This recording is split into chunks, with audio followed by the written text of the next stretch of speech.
My name is Regina Morgenstern. I'm a technician in the paleoseismology team at GNS Science, and we're here at Aramoana Beach doing some trenching to look at the uplift history relating to earthquakes of the old shore platform.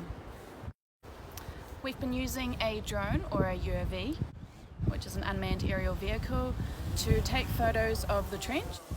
We stitch them all together into one mega model, and then we use that to log on. We've been using a real-time kinematic GPS, which basically gives you a really accurate location of any certain point of interest, and in this case we're using it in the trench to get the location and the elevation of samples.